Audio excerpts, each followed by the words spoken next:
शतयोजन शरति नियोजन शरपरिलङ्घन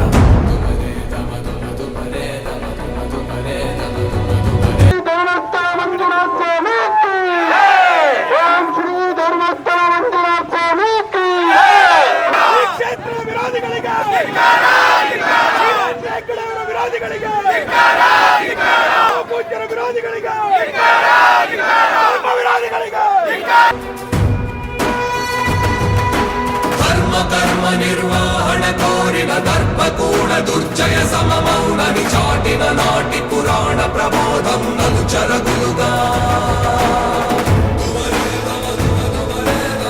ಶ್ರೀ ಕ್ಷೇತ್ರ ಧರ್ಮಸ್ಥಳದ ಕಾವಂದ್ರವರು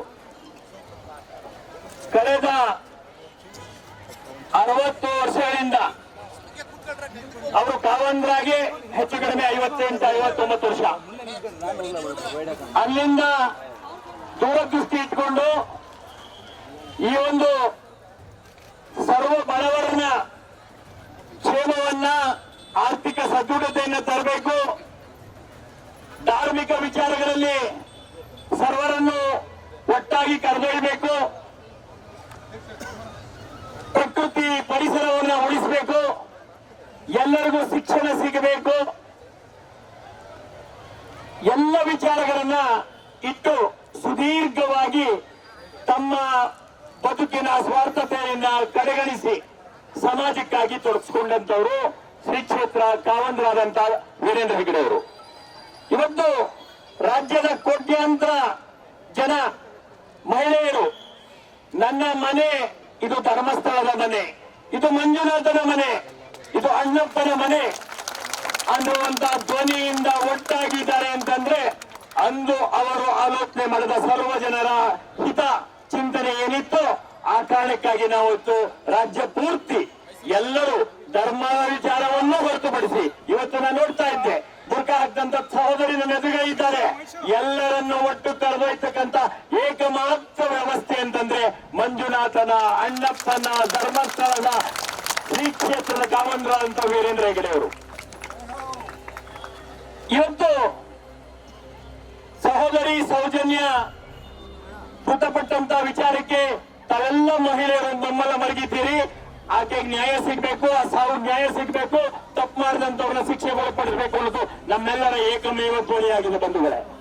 ಆದ್ರೆ ಧರ್ಮಸ್ಥಳದ ಅದಕ್ಕೆಲ್ಲ ಕಾವಂದ್ರನ್ನು ಜೋಡಿಸುವಂತ ವಿಚಿತ್ರ ಶಕ್ತಿಗಳು, ವಿಧ್ವಂಸಕ ಶಕ್ತಿಗಳು, ಕುಚೋದ್ಯಕ ಶಕ್ತಿಗಳು ಅಂತ ಒಂದು ವ್ಯವಸ್ಥೆಯನ್ನ ಅಳಿಬೇಕು, ಅಂತ ವ್ಯವಸ್ಥೆಯನ್ನ ಕುಗ್ಗಿಸಬೇಕು, ಬಡ ಜನರ ಧ್ವನಿಯನ್ನ ಕುಗ್ಗಿಸಬೇಕು, ಮಹಿಳೆಯರ ಧ್ವನಿಯನ್ನ ಕುಗ್ಗಿಸಬೇಕು ಅನ್ನುವಂತ ದೃಷ್ಟಿಕೋನದಲ್ಲಿ ಇಲ್ಲದ ಸಂಚುಗಳನ್ನ ಸದಾಕಾಲ ಮಾಡುವಂತ ಪ್ರಯತ್ನ ನಡೀತಾ ಇದೆ ಬಂಧುಗಳೇ. ನಾವು ಯಾವತ್ತು ಸಜ್ಜನರು ಸುಮ್ಮನಾಗ್ತೀವೋ ಸಮಾಜ ಸೆಂಟನಕ್ಕೆ ಹೋಗುತ್ತೆ. ಅವತ್ತು ಸಮಾಜ ಎದ್ ನಿಂತಬೇಕು, ಸಜ್ಜನರು ಎದ್ ನಿಲ್ಬೇಕು, ಉಪಯೋಗ ಪಡೆದಂತವ್ರು ನಿಲ್ಬೇಕು. ಆ ನಿಲ್ಲುವಂತ ಪ್ರಕ್ರಿಯೆಯ ಒಂದು ಹೆಜ್ಜೆ ಇವತ್ತು ನಾವು ನೀವೆಲ್ಲ ಎಲ್ಲ ಸೇರಿದೀವಿ ಬಂಧುಗಳೇ. ಈ ಒಂದು ವಿಚಾರದಲ್ಲಿ ನಾವೆಲ್ಲರೂ ನಮ್ಮ ಬದುಕಿಗ ಹೋರಾಟ ಮಾಡ್ತೀವಿ. ನನ್ನ ಕುಟುಂಬ ಹೆಂಗಿರ್ಬೇಕು, ನಾನು ಹೆಂಗ್ ಬೆಳಿಬೇಕು, ನಾನೇನ್ ಗಳಿಸ್ಬೇಕು ಅನ್ನೋದು. ಆದ್ರೆ ವೀರೇಂದ್ರ ಹೆಗಡೆ ಅವರು ರಾಜ್ಯದ ಉದ್ದಗಲದಲ್ಲಿರ್ತಕ್ಕಂಥ ಎಲ್ಲ ಜನರನ್ನ, ಸರ್ವ ಧರ್ಮದವ್ರನ್ನ ಸೇರಿ ಅವರ ಏಳಿಗೆಗಾಗಿ ಯೋಜನೆಗಳನ್ನ ರೂಪಿಸಿ ನೀವೆಲ್ಲರೂ ಕೂಡ ಯಾರ್ದೋ ಸಾಲು ತೆಕ್ಕೆ ಸಿಕ್ಕೊಂಡು, ಯಾರ್ದೋ ಅವಮಾನ ಅನುಭವಿಸ್ತಾ, ಯಾರ ಕೈಲೋ ಬಾಯಿಗೆ ಬಂದ ಬಯಸ್ಕೊಂಡು ಏನೇನೋ ದುರುಪಯೋಗ ಪಡಿಸ್ಕೊಳ್ಳುವಂತ ವ್ಯವಸ್ಥೆ ಇವತ್ತು ನಡೆದಿದೆ ಅಂತಂದ್ರೆ ಅದು ಶ್ರೀ ಶಕ್ತಿ ಧರ್ಮಸ್ಥಳ ಗ್ರಾಮಾಭಿವೃದ್ಧಿ ಯೋಜನೆಯಿಂದ ಎದೆ ತಟ್ಟಿ ಹೇಳುವಂತ ಕೆಲ ಬಂದಿದೆ ಬಂಧುಗಳೇ.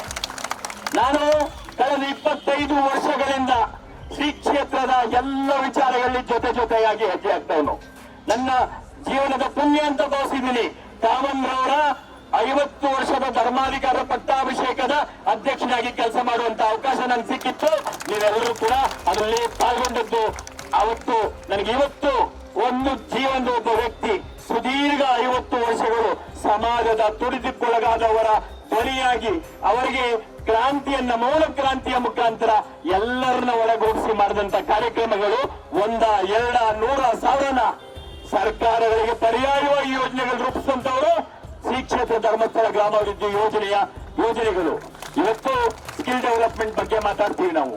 ಅಂದ್ರೆ 40 ವರ್ಷಗಳ ಹಿಂದೆ ರೂಲ್ ಸೆಟ್ ನ ಪ್ರಾರಂಭ ಮಾಡಿ ಲಕ್ಷಾಂತರ ಯುವಕರಿಗೆ ನುರಿತವಾದಂತ ವಿದ್ಯೆಗಳನ್ನ ಕಲಿಸಿ ಅವರ ಬದುಕುಗಳನ್ನ ಕಟ್ಟಕ್ಕೆ ಬೇಕಾದಂತ ಎಂಟರ್ಪ್ರಿನರ್ಶಿಪ್ ಕೊಟ್ಟಂತ ವ್ಯವಸ್ಥೆ ಇದ್ರೆ ಅದು ಧರ್ಮಸ್ಥಳದಿಂದ ಆಯ್ತು. ಆಯುರ್ವೇದವನ್ನ ಅವತ್ತೇ ಪ್ರತಿಪಾದಿಸ್ತಾ ಬಂದು ರಾಜ್ಯದ ಉದ್ದಗದಲ್ಲೂ ಒಂದು ಒಳ್ಳೆಯ ರೀತಿಯಲ್ಲಿ ಆಯುರ್ವೇದದಲ್ಲಿ ಚಿಕಿತ್ಸಾ ಕ್ರಮಗಳನ್ನ ತೋರಿಸಿಕೊಟ್ಟಂತ ಧರ್ಮಸ್ಥಳ ಕ್ಷೇತ್ರ. ಜೊತೆಗೆ ಮನೆಯಲ್ಲಿ ಶೋಷಣೆಗೊಳಗಾಗಿದ್ದಂತ ಮಹಿಳೆ ಈಚೆ ಬಂದು ಇವತ್ತು ಒಂದು ಸಾರ್ಥಕವಾದಂತಹ ಸ್ವಾಭಿಮಾನದ ಹೆಜ್ಜೆಯನ್ನ ಹಾಕಿದ್ದಾರೆ ಅಂತಂದ್ರೆ ಅದು ಶ್ರೀ ಕ್ಷೇತ್ರ ಹಾಕಿದಂತ ಮೊದಲನೇ ಹೆಜ್ಜೆ. ಈಗ ಸರ್ಕಾರ ಹಾಕಿದಂತ ಎರಡನೇ ಹೆಜ್ಜೆ ಗ್ಯಾರಂಟಿಗಳ ಕಾರಣಕ್ಕಾಗಿ ನೀವೆಲ್ಲರೂ ಕೂಡ ಇಷ್ಟೊಂದು ಆರ್ಥಿಕವಾಗಿ ಸಬಲರಾಗಿದ್ದೀರಿ, ಸದೃಢವಾಗಿದ್ದೀರಿ ಅನ್ನೋದನ್ನ ನಾವೆಲ್ಲರೂ ಒಪ್ಪಲೇಬೇಕಾಗುತ್ತೆ ಬಂಧುಗಳೇ.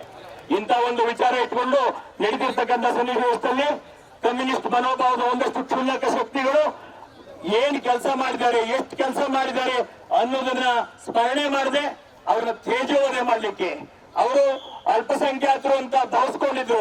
ಈ ಭಾರತ ನೆಲದಲ್ಲಿ ಹುಟ್ಟಂತ ಪ್ರತಿಯೊಬ್ಬ ಭಾರತೀಯನಿಗೆ ಬೆಂಬಲ ಕೊಡ್ಲಿಕ್ಕೆ ನಾವಿದ್ದೇವೆ.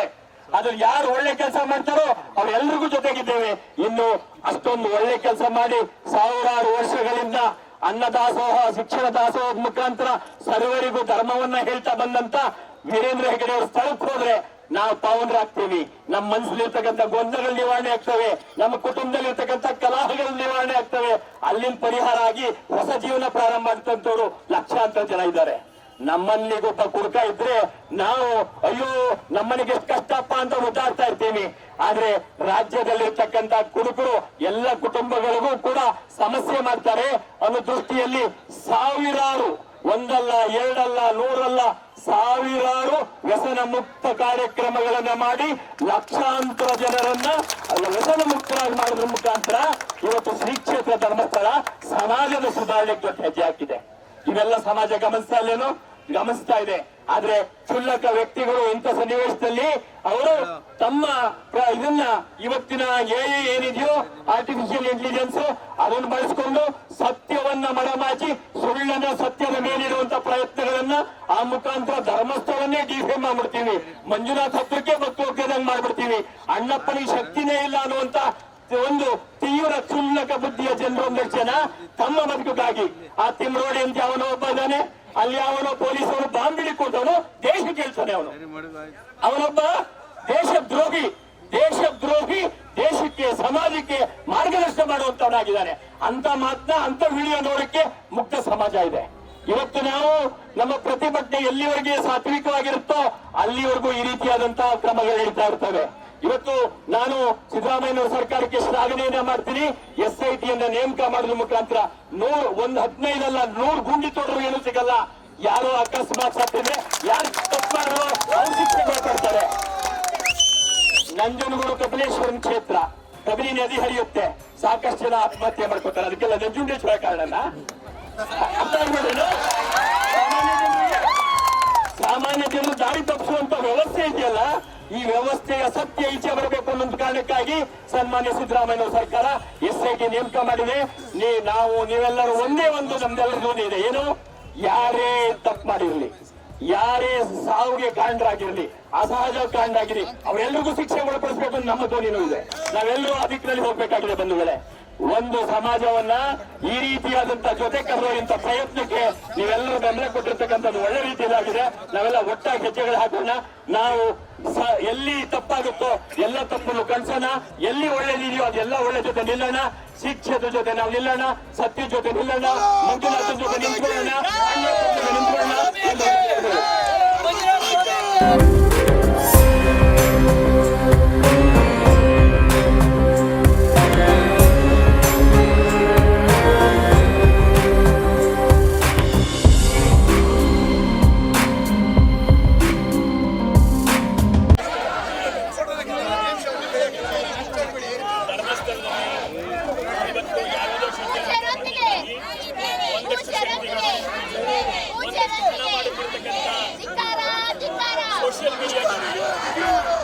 ನಮ್ಮ ನಂಬಿಕೆಗಳ ಮೇಲೆ ಇವತ್ತು ರಾಜ್ಯಾದ್ಯಂತ ಇದು ಯಾವ ಅನ್ಯಾಯವನ್ನ ಮಾಡಿ ಧರ್ಮದ ಮೇಲೆ ಮಾಡಿಕೊಟ್ಟಿದ್ದಾರೋ, ಯಾವ ಕಮ್ಯುನಿಸ್ಟ್ ಶಕ್ತಿಗಳು ಮಾಡಿಕೊಟ್ಟಿದ್ದಾರೋ ಅದನ್ನು ಕಟ್ಟಿಸ್ಲಿಕ್ಕಾಗಿ ಇವತ್ತು ಎಲ್ಲ ಜಿಲ್ಲೆಗಳಲ್ಲೂ ಹೋರಾಟ ನಡೀತಿದೆ. ಮೈಸೂರು ಜಿಲ್ಲೆಯಲ್ಲೂ ಕೂಡ ನಾವೆಲ್ಲರೂ ಕೂಡ ಸೇರಿದ್ದೀವಿ. ನಮ್ಮೆಲ್ಲರ ಆಗ್ರಹ ಏನಂದ್ರೆ, ಸರ್ವಜನರ ಆಗ್ರಹ ಏನು, ತಪ್ಪು ಪ್ರಚಾರದ ಮುಖಾಂತರ ಧರ್ಮಸ್ಥಳದ ಅವಹೇಳನ ವೀರೇಂದ್ರ ಹೆಗಡೆ ಅವರನ್ನ ವೈಯಕ್ತಿಕವಾಗಿ ನಿಂದನೆ ಮಾಡೋದು ಇದು ಇವತ್ತಿಗೆ ನಿಲ್ಲಬೇಕು. ಯಾವ ತಪ್ಪು ಅಂತ ಅವ್ರು ಸುಳ್ಳು ಹೇಳ್ತಾ ಇದ್ರು ಅದು ಈಗಾಗಲೇ ಹೆಚ್ಚು ಕಡಿಮೆ ಕ್ರಮ ಗೊತ್ತಾಗಿದೆ. ಅದರ ಆಚೆಗೂ ಕೂಡ ಯಾವ ಸಾಕ್ಷಿಗಳಿಲ್ಲದೆ, ಯಾವ ಪುರಾವೆಗಳಿಲ್ಲದೆ, ಯಾವುದೋ ಮಾತನ್ನ ನಂಬಿ ಅದರ ಮೇಲೆ ಅವ್ರನ್ನ ಜನ ನಂಬುವಂಥದ್ದು ಆಗಬಾರದು ಅನ್ನೋ ಕಾರಣಕ್ಕಾಗಿ ಎಲ್ಲ ಯೂಟ್ಯೂಬರ್ಸ್ ಮೇಲೆ ಹೊಸ ಕಾನೂನು ತರಬೇಕು. ಅವರು ನಿಯಮದಲ್ಲಿ ಯಾವ ರೀತಿ ನಡೀಬೇಕು, ಯಾವ ವ್ಯಕ್ತಿಗಳ ತೇಜೋವಧೆ ಮಾಡಬಾರದು, ನಮ್ಮ ಧಾರ್ಮಿಕ ನಂಬಿಕೆಗಳಿಗೆ ಧಕ್ಕೆ ತರಬಾರದು. ಇವೆಲ್ಲ ವಿಚಾರ ಇಟ್ಟು ಆಗ್ರಹ ಮಾಡಿ ನಾವೆಲ್ಲರೂ ಸೇರಿ ಸರ್ವಧರ್ಮದವರು ಸೇರಿ ಇವತ್ತು ನಿಮ್ಗೆ ಆಗ್ರಹ ಮಾಡ್ತಾ ಇದ್ದೀವಿ. ಇದನ್ನು ಸರ್ಕಾರಕ್ಕೆ ಮುಟ್ಟಿಸಿ ಸರ್ಕಾರದ ಮುಖಾಂತರ ಇದಕ್ಕೆ ಶೀಘ್ರವಾಗಿ ನ್ಯಾಯ ಸಲ್ಲಬೇಕು. ಅನಾಮಿಕ ಅವನು ಏನು ಪುರಾವೆ ಇಲ್ಲದೆ ಅಂತೇಳಿ ಅವ್ನು ಕ್ರಮ ಆಗಬೇಕು. ಅವನ ಹಿಂದೆ ಇರ್ತಕ್ಕಂಥ ಶಕ್ತಿಗಳಿಗೆ ಶಿಕ್ಷೆ ವಿಧಿಸಬೇಕು. ಅವಾಗೇ ನಮ್ಮೆಲ್ಲರಿಗೂ ಸಮಾಧಾನ ಅನ್ನೋದಕ್ಕಾಗಿ ನಾವೆಲ್ಲರೂ ಒಟ್ಟಿಗೆ ಬಂದಿದ್ದೀವಿ.